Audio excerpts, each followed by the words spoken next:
Alright, hello everyone.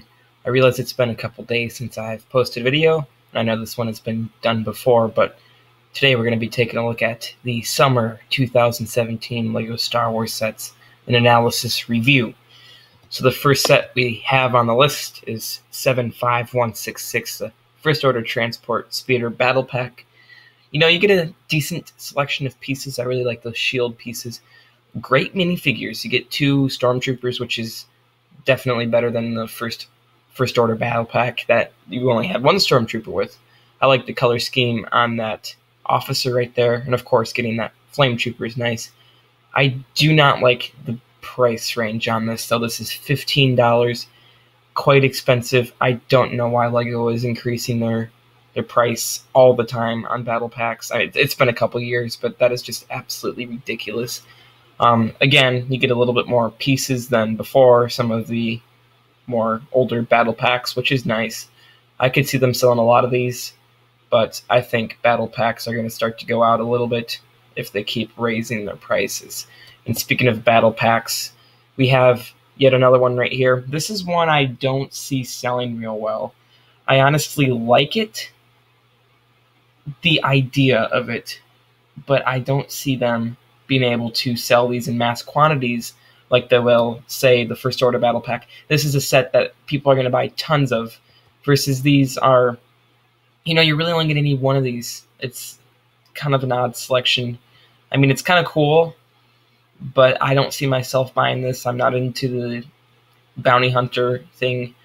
If they included a Boba Fett, I would see them selling a lot more. But again, they make Boba Fett a little bit harder to get, so you spend more money. But there's not really a need for this. It kind of hurts the whole battle pack line because people aren't going to be buying a whole lot. So we had a really good battle pack, the First Order, but then we have kind of mixed emotions I think the LEGO community will have on this one. The next one right here, again, as the Bounty Hunter battle pack, just really does not interest me a whole lot. I really more like the Clone Wars era style sets and the Army style sets, First Order, Imperial, Rebellion, stuff like that. I know it's, of course, original trilogy line, but it's still cool compared to sets like this where there's not really a whole use for it in the military. I mean, I do note that you get the First Order Stormtrooper. What is good about this set is that you have a great minifigure selection. You have Rey, Finn, and BB-8, which are just absolutely needed to be in there. And I could see them really only including those 3, but they give you an extra little thug right there, as his name is. And the First Order Stormtrooper, which of course is nice. That's going to entice people to buy the set more than had they not included those 2 figures right there. Again, not a whole lot of use for this set, but I could still see this being great for younger children. Forgot to mention the number, it's 75178. A little bit bigger of a set. I don't know its retail value. I believe it's $50, which, you know, isn't bad. The next set is a full-on play set, kind of like the Battle on Scarif. Again, not going to get this one. It's the Rathdar Escape, set number 75180. 836 pieces. This is a pretty big set. You have decent minifigures. You get Han Solo and Chewbacca, which is nice. Another way to get those minifigures as always. And you have some of whatever you call those, the Death Gain. First time those 3 minifigures have been released, which is nice. Again, enticing people to buy this set. I don't see this selling as great because there's not a big use for it with older Star Wars collectors, but I feel like this is going to be a good set for kids. This set right here, I will be buying a lot of. I'm so glad they remade this. You get great minifigures with it. I love that new gunner.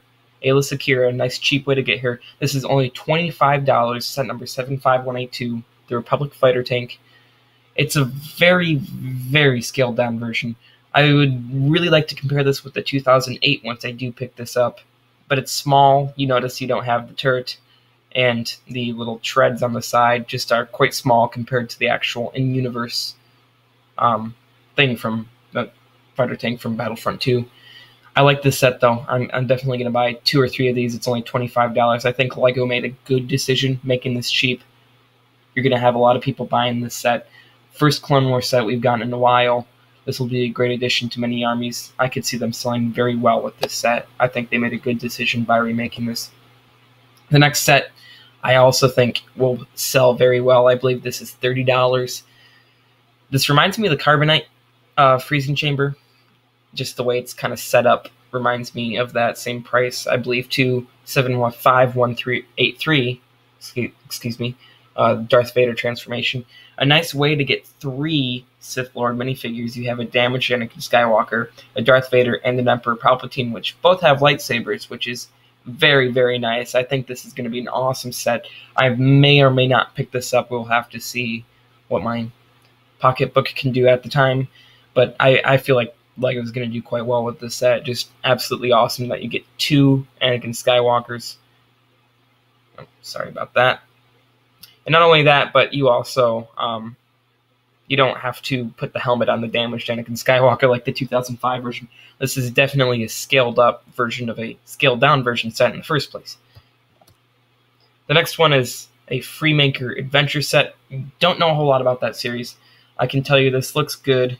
I think that would make a nice addition. You're not going to be buying multiple sets of these, I would assume, for your Imperial Army.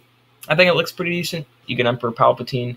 Not a whole lot to say about this. Tracker 1, 75185. You get that little probe droid right there, which is kind of nice. And get a little, appears to be Youngling Jedi. I have not seen the film or the TV series. Appears to be pretty decent. I don't know if this is coming out in the first wave or not. I could assume it is, according to Brickset.com. All these images are courtesy of Brickset.com, so I thank them for that.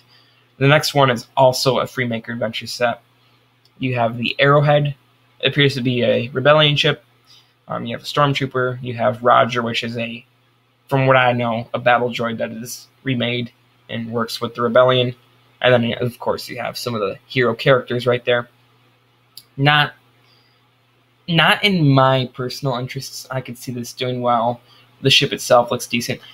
They've been doing a lot of these spin-off of not even canonical in-universe ships lately. They've been doing a lot of Freemaker Adventures. They've been doing Yoda Chronicles the past few years.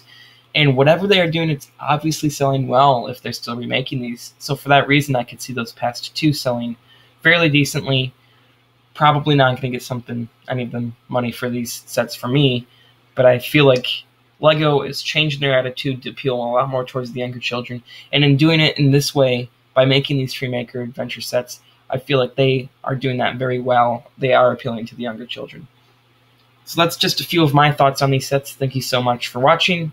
I know this video has been done before, so if you did choose this one, thank you very much.